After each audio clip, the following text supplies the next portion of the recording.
ರಾಜ್ಯದ ಕ್ರೀಡಾಂಗಣಗಳ ದುಸ್ಥಿತಿ ಬಗ್ಗೆ ಕಳಕಳಿ ವ್ಯಕ್ತಪಡಿಸಿರುವ ಕೊಪ್ಪಳದ ಕ್ರೀಡಾ ಕೋಚ್ ಲೋಕೇಶ್ ರಾಠೋಡ ಜಿಲ್ಲಾ ಕ್ರೀಡಾಂಗಣವನ್ನ ಕೂಡಲೇ ಅಭಿವೃದ್ಧಿಪಡಿಸುವಂತೆ ಯುವ ಸಬಲೀಕರಣ ಮತ್ತು ಕ್ರೀಡಾ ಇಲಾಖೆ ಹಾಗೂ ಸ್ಥಳೀಯ ಶಾಸಕರು, ಸಂಸದರು ಮತ್ತು ಜಿಲ್ಲಾಧಿಕಾರಿಗಳಿಗೆ ಬಲವಾದ ಮನವಿ ಮಾಡಿಕೊಂಡಿದ್ದಾರೆ.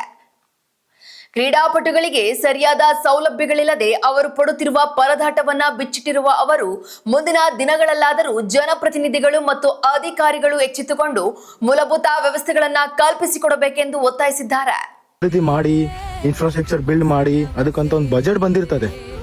ಆ ಬಜೆಟ್ ನ ಯಾವ ರೀತಿ ಬೇರೆ ಬೇರೆ ಇಶ್ಯೂಕ್ಕೆ ಅಂದ್ರೆ ಬೇಡ ಇಲ್ಲದೆ ಇಶ್ಯೂನ ಡೈವರ್ಟ್ ಮಾಡ್ಕೊತಾರೆ. ಎಕ್ಸಾಂಪಲ್ ನಾನು ನೋಡ್ತಾ ಇದ್ದೀರಲ್ಲ, ನಾನು ಕೊಪ್ಪಳ ಡಿಸ್ಟ್ರಿಕ್ಟ್ ಸ್ಟೇಡಿಯಂ ಅಲ್ಲಿ ಇದ್ದೀನಿ ಸದ್ಯ.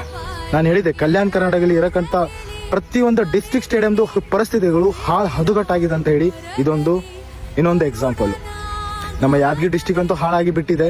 ಅದರಲ್ಲಿ ಬೇರೆ ಬೇರೆ ಡಿಸ್ಟ್ರಿಕ್ಟ್ಗಳದು ಇದಕ್ಕಿಂತ ವರ್ಸ್ಟ್ ಕಂಡೀಷನ್ ಇರೋದು. ಎಕ್ಸಾಂಪಲ್ ಸ್ಟೇಡಿಯಂ ಏನಕ್ಕೆ ಬೇಕು ರೀ? ಸ್ಟೇಡಿಯಂ ಏನಕ್ಕೆ ಬೇಕು? ನಮ್ಮ ಹೆಲ್ತ್ ಚೆನ್ನಾಗಾದ್ರೆ ಪ್ರತಿಯೊಂದು ಚೆನ್ನಾಗತ್ತೆ ಅಂತ ಹೇಳಿ ಎಲ್ಲರಿಗೆ ಕಾಮನ್ ಸೆನ್ಸ್ ಅಂತ ಗೊತ್ತಿದೆ ಎಲ್ಲರಿಗೆ. ಸೊ ಜಸ್ಟ್ ಇಮ್ಯಾಜಿನ್ ಮಾಡಿ, ಡಿಸ್ಟ್ರಿಕ್ಟ್ ಸ್ಟೇಡಿಯಂಗಳದೇ ನಾಯಿಪಾಡ್ ಹಾಳಾಗ್ಬಿಟ್ಟಿದೆ. ಸೊ ಪ್ರತಿ ತಾಲೂಕದ ಸ್ಟೇಡಿಯಂದು ಹೆಂಗ್ ಕತೆ ಇರುತ್ತೆ?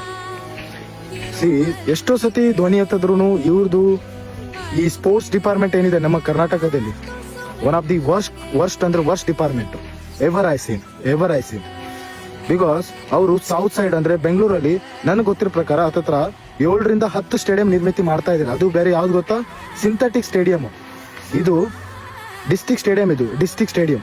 ಈ ಡಿಸ್ಟ್ರಿಕ್ಟ್ ಸ್ಟೇಡಿಯಂದು ಕತೆ ನೋಡಿ. ಎಷ್ಟೋ ವರ್ಷದಿಂದ ಈ ಸ್ಟೇಡಿಯಂನ ಕಟ್ಟಿಟ್ಟಿದ್ದಾರೆ.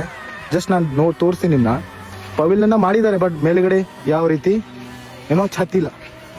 ದೊಡ್ಡ ಉದ್ದ ಬಿಲ್ಡಿಂಗ್ಸ್ ಕಟ್ಟಿದ್ದಾರೆ, ಬಟ್ ಯೂಸ್ಲೆಸ್ ಅಂದ್ರೆ ಯೂಸ್ಲೆಸ್ ಸ್ಟೇಡಿಯಂ ಇದು. ನಿಜ ಹೇಳ್ತೀನಿ, ಆ ಮಟ್ಟಕ್ಕೆ ಮೇಂಟೆನೆನ್ಸ್ ಇಟ್ಟಿದ್ದಾರೆ. ಇಲ್ಲಿ ಸಿಬ್ಬಂದಿಗಳು ಆಯ್ತು, ಇಲ್ಲಿ ಮೇಂಟೆನೆನ್ಸ್ಗಳು ಆಯ್ತು, ಮಕ್ಕಳಿಗೆ ಸಪೋರ್ಟ್ ಮಾಡೋದಾಯ್ತು ಅಂತೂ ನನ್ನ ಪ್ರಕಾರ ಕಂಪ್ಲೀಟ್ಲಿ ಜೀರೋ ಇದೆ. ಸೊ ನೋಡೋಣ ಇದನ್ನ ಯಾರು ಬಗೆಹರಿಸ್ತಾರೆ, ಇದನ್ನ ಯಾರು ಗಮನಕ್ಕೆ ತಗೋತಾರೆ. ಯಾವ ಸ್ಪೋರ್ಟ್ಸ್ ಡಿಪಾರ್ಟ್ಮೆಂಟ್ ರೀ ನನ್ಗೆ ಒಂದು ಗೊತ್ತಾಗ್ತಲ್ಲ.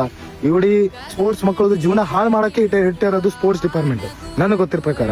ಯಾಕಂದ್ರೆ ಸ್ಟೇಡಿಯಮೇ ಚೆನ್ನಾಗಿಲ್ಲ ಅಂದ್ರೆ ಇಲ್ಲಿಂದ ಹೆಂಗೆ ಸ್ಪೋರ್ಟ್ಸ್ ಪರ್ಸನ್ ಮುಂದೆ ಬರೋದು? ಹೇಗೆ ಸ್ಪೋರ್ಟ್ಸ್ ಪರ್ಸನ್ ಮುಂದೆ ಸಪೋರ್ಟ್ ಸಿಗೋದು? ನಾವು ಬರೀ ಸ್ಪೋರ್ಟ್ಸ್ ಆಡ್ಬೇಕು, ಒಳ್ಳೆ ಕ್ವಾಲಿಟಿ ಸ್ಪೋರ್ಟ್ಸ್ ಆಡ್ಬೇಕಂದ್ರೆ ಪದೇ ಬ್ಯಾಂಗ್ಳೂರ್ ಹೋಗ್ಬೇಕಾ? ಇದೇ ನಾ ಪರಿಸ್ಥಿತಿ ಇರೋದು ಇವಾಗ.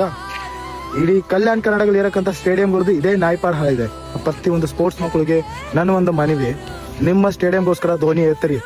ಯಾಕಂದ್ರೆ ಏನಕ್ಕಂದ್ರೆ ನಿಮಗೆ ಬರ್ತಕ್ಕಂತ ಏನೋ ಬಜೆಟ್ ಇದಲ್ಲ, ಇವತ್ತು ಬೇರೆ ಬೇರೆ ಇಶ್ಯೂಗೆ ಡೈವರ್ಟ್ ಮಾಡ್ಕೋತಾರೆ, ಬೇರೆ ಬೇರೆ ಡಿಪಾರ್ಟ್ಮೆಂಟ್ಗೆ ಡೈವರ್ಟ್ ಮಾಡ್ಕೋತಾರೆ. ಇಲ್ಲಿ ಇರಕ್ಕಂತ ಅಧಿಕಾರಿಗಳು, ಇಲ್ಲಿ ಇರಕ್ಕಂತ ರಾಜಕಾರಣಿಗಳು. ಇನ್ನು 100 ವರ್ಷ ಆದ್ರೂ ಕೂಡ ನಮ್ಮ ಕಲ್ಯಾಣ ಕನ್ನಡ ಭಾಗ ಉದ್ಧಾರ ಆಗಲ್ಲ ಅಂತ ಹೇಳಿ